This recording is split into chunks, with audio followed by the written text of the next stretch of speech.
Bonjour, j'espère que vous allez bien.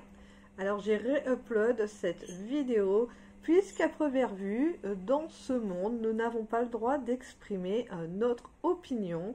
De ce fait, je vais supprimer la fin de cette vidéo où j'exprime mon point de vue car bon voilà, ça fait déjà 1 ou 2 mois qu'elle est sortie et je reçois des menaces, je reçois des insultes. Enfin voilà, c'est vraiment très désagréable. Il y a un temps où j'ai même voulu la supprimer complètement. Pour l'instant, je l'ai mis en privé le temps de la modifier. Voilà. Alors, je peux comprendre que cette vidéo ne plaise pas. Pour rappel, je parle d'un livre écrit par Marie-Ange Laroche. Donc forcément, c'est un livre qui ne va pas être à charge par rapport à Bernard Laroche, ce qui est quand même facile de compréhension, mais je pense que tout le monde ne l'a pas compris.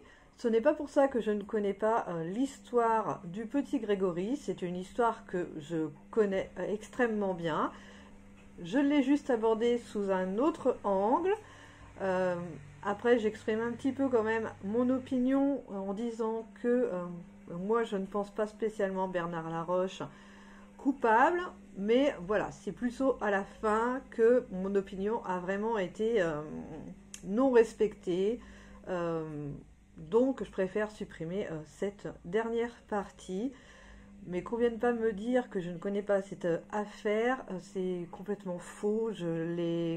Voilà, j'ai suivi cette affaire depuis énormément de temps. Je vous conseille même d'aller voir la série qui a été faite sur Netflix. Donc, c'est vraiment pas pour aller réellement vous convaincre dans mon sens à moi, puisque la série sur Netflix parle vraiment bien de toute l'affaire. C'est un très bon documentaire aussi qui exprime toutes les possibilités, qui refait un peu l'enquête et un petit peu aussi de contre-enquête. Donc, voilà, donc je voulais revenir sur ce point-là et vous réexpliquer pourquoi j'ai réupload cette vidéo. Donc sur ce, je vous souhaite un bon visionnage pour ceux qui n'auraient pas encore vu cette vidéo. Bonjour, j'espère que vous allez bien. Alors aujourd'hui, je vais faire une vidéo un petit peu différente, même si on reste toujours dans le même sujet, mais je vais vous parler du livre donc de Marie-Ange Laroche, Les larmes oubliées de la Vologne, où elle va raconter, elle, son histoire, parce qu'il ne faut pas oublier que malheureusement, lors de l'affaire du petit Grégory, il n'y a pas eu qu'une famille qui a eu la vie de détruite, mais c'est bien deux. Et donc, Marie-Ange revient sur ce que eux, ils ont vécu, et je vous avoue que c'est un livre qui est très intéressant.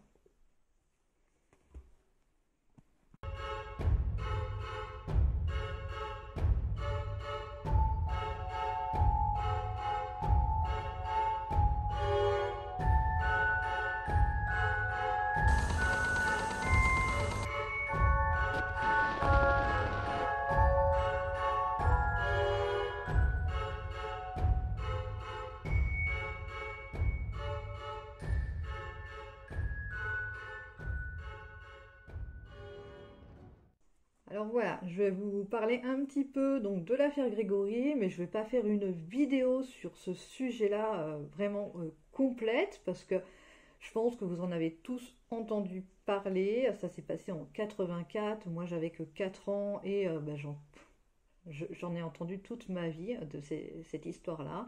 Je crois je ne sais pas si quelqu'un ne connaît pas l'histoire du petit Grégory. Et donc moi, à travers ce livre-là, j'ai envie de vous faire découvrir en fait un autre point de vue. Et franchement, si vous avez envie de le lire, ce livre, c'est vraiment très intéressant.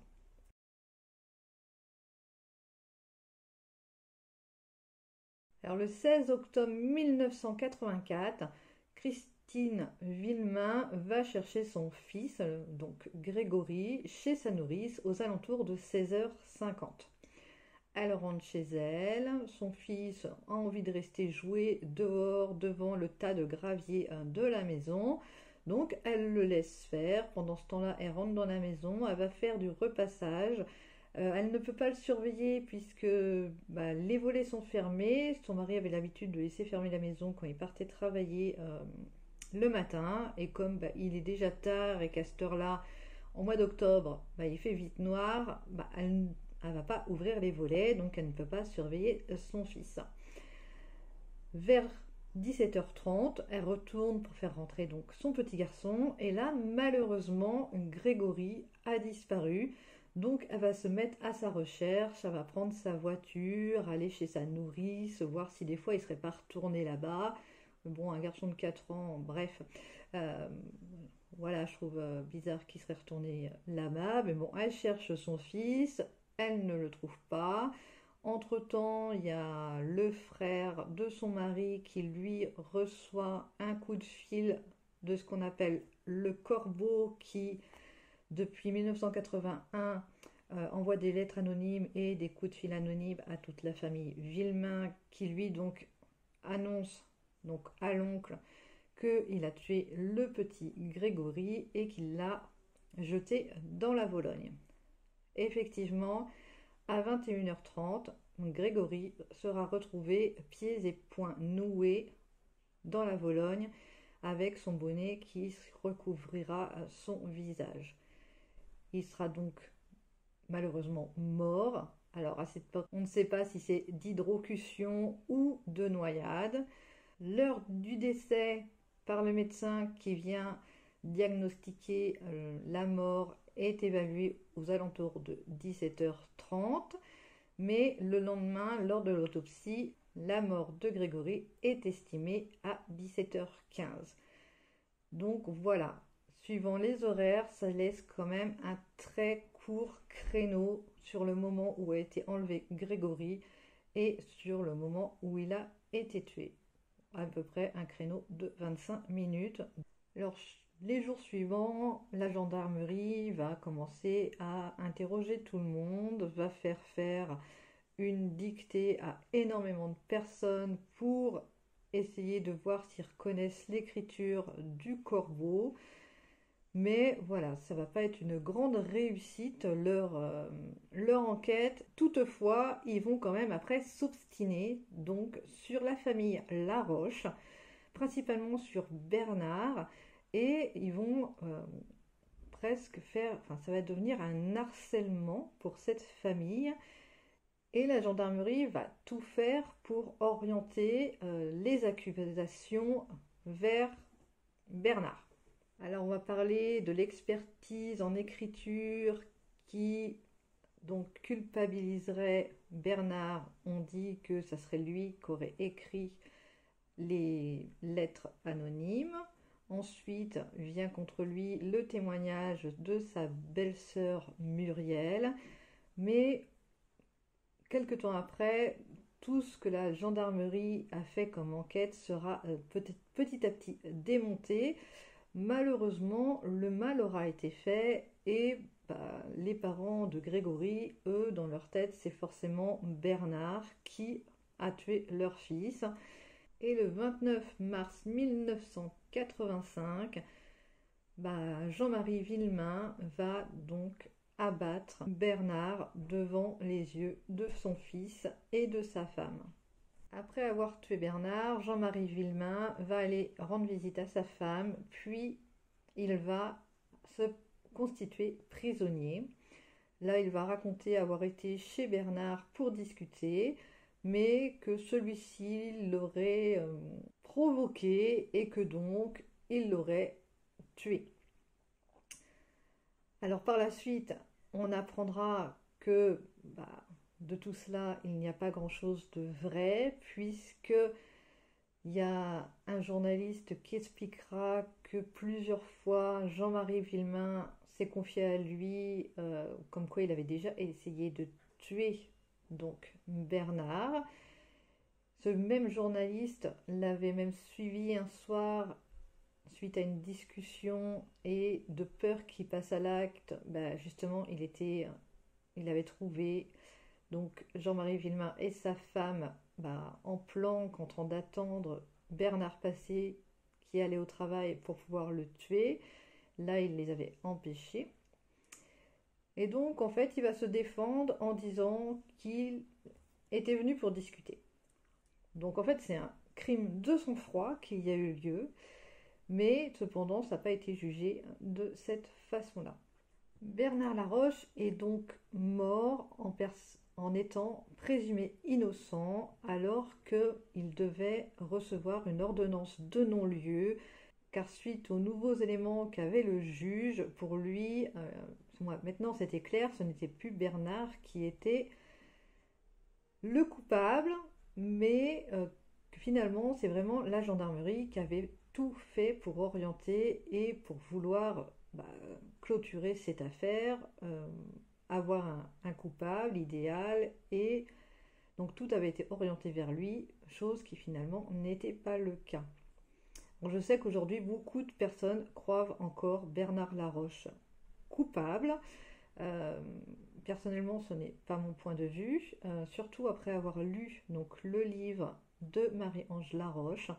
Il y a énormément de choses qu'on découvre à l'intérieur que nous n'avons pas l'habitude de voir dans les reportages. Parce que dans les reportages, on raconte l'histoire du petit Grégory, mais on est toujours...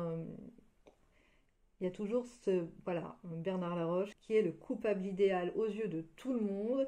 Et donc on oriente toujours le documentaire sur cette option-là. Alors que là, on nous montre bien des éléments dans ce livre, parce que bon, il y a les preuves, hein, elle n'invente pas les choses, les documents sortent de ses avocats, donc elle a les comptes rendus d'audition, elle a les comptes rendus d'expertise, et donc on apprend énormément de choses.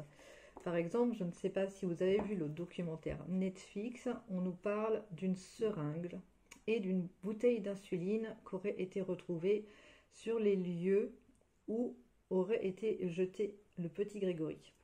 Cependant, il faut savoir que la seringue et cette petite bouteille d'insuline ont été retrouvées 24 jours après le drame. Donc, entre le drame et ces 24 jours, elle a pu être très bien présente après. Il n'y a rien qui prouve que le jour du drame, cette seringue et cette bouteille d'insuline étaient là. Ensuite, finalement, cette bouteille d'insuline ne correspondait pas du tout au traitement que prenait la mère de Muriel, car bien sûr, on disait que Muriel était avec Bernard lors de l'enlèvement et qu'elle lui aurait fait donc une piqûre d'insuline pour endormir le petit Grégory. Donc ça, c'est un point qui ne fonctionne pas du tout et qu'on comprend très très bien dans le livre.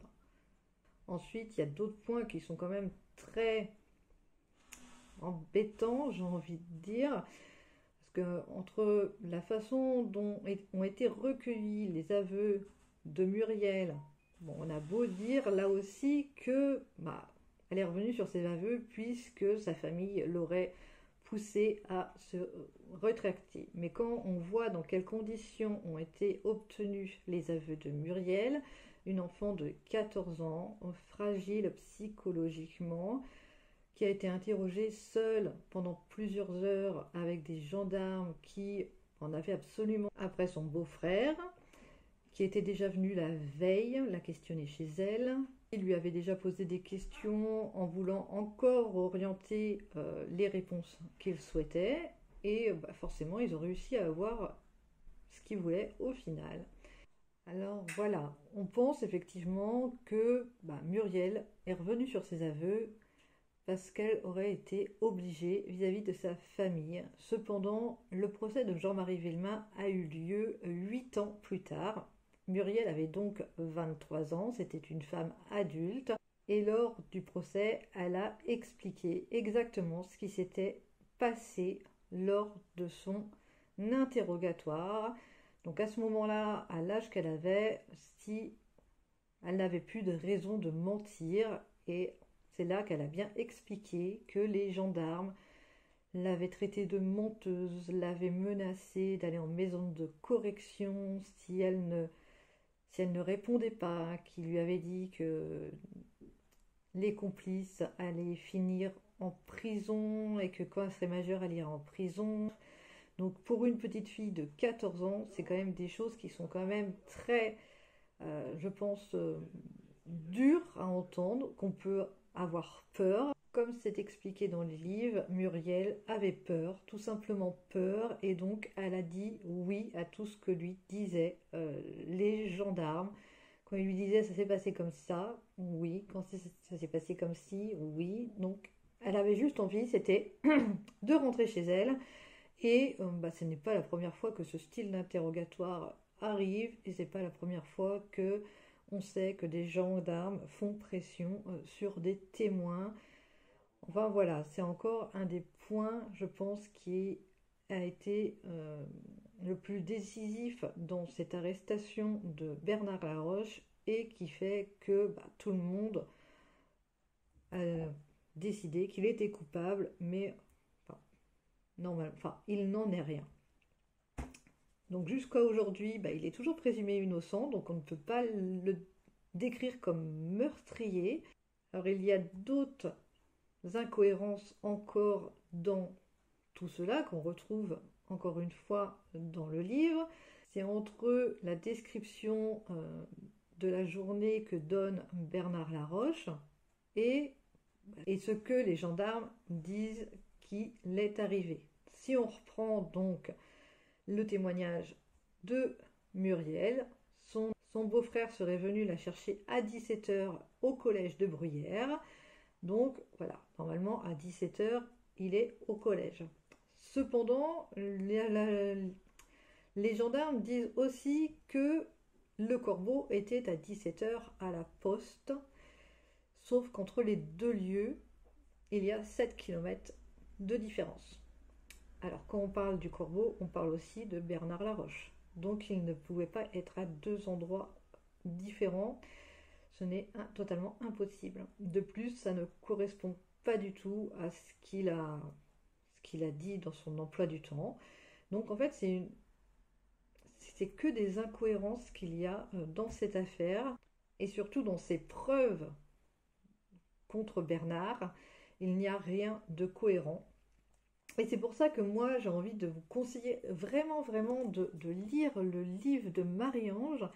Comme ça, vous allez vraiment avoir une autre aperçu de cette enquête, des choses qui ont été mal faites, parce que quand on lit le livre, il y a eu un réel harcèlement dès le début, dès le début de l'affaire, alors que il n'y avait pas spécialement de preuves, quoi que ce soit, contre Bernard Laroche, mais dès le début, ils ont été vraiment harcelés par la gendarmerie.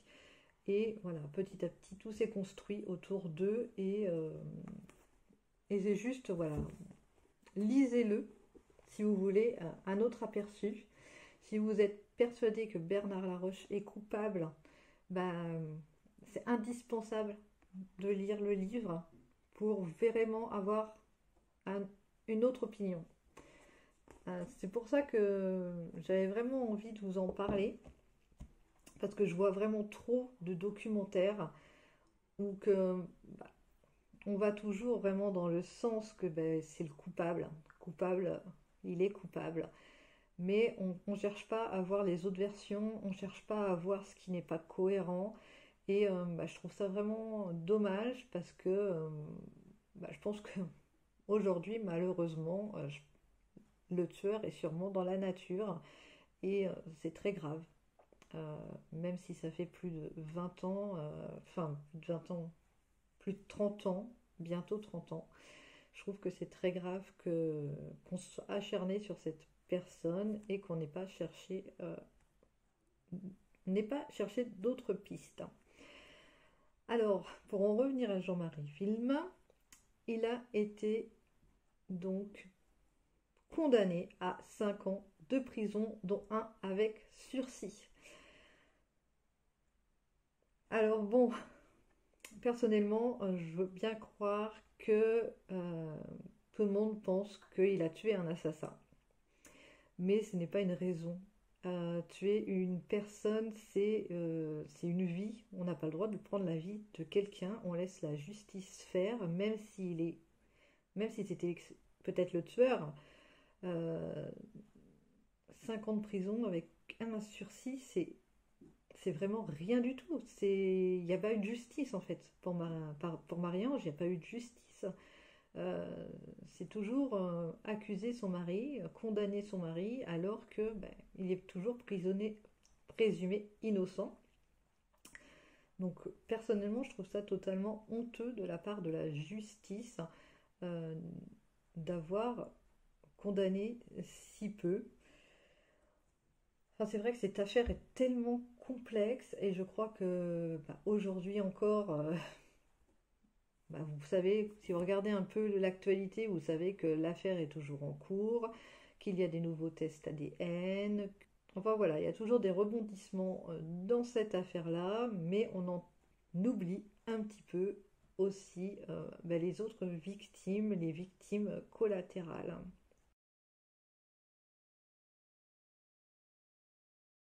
Alors voilà pour aujourd'hui. Alors c'est vraiment un sujet qui est quand même assez compliqué à traiter vu la complexité de cette affaire. Donc j'avais pas envie de vous rejouer l'affaire comme on le voit souvent. Moi j'avais vraiment envie de vous conseiller ce livre-là. Et bah, n'hésitez pas à partager votre opinion avec moi. On peut discuter hein, dans les commentaires, on peut échanger tout en se respectant dans la bienveillance comme je le demande à chaque fois. Si vous n'êtes pas encore abonné à la chaîne, bah, je vous invite à le faire. Et puis vous pouvez laisser aussi un petit pouce, hein, ça fait pas de mal, c'est bon pour le référencement. Et puis bah, je vais vous souhaiter une agréable journée. J'espère que ça n'aura pas été un peu trop confus comme vidéo, parce que c'est vrai que c'est un sujet qui est quand même assez délicat. Et j'avais pas envie non plus de la traiter de la même façon qu'habituellement. J'avais plus envie de vous parler vraiment de Bernard Laroche, puisque bah, c'est aussi une victime dans tout ça, et bah, donc vous faire connaître le livre de Marie-Ange, qui donc sa vie a changé hein, depuis ce drame-là. Donc je vous souhaite à tous une très bonne journée et à très bientôt.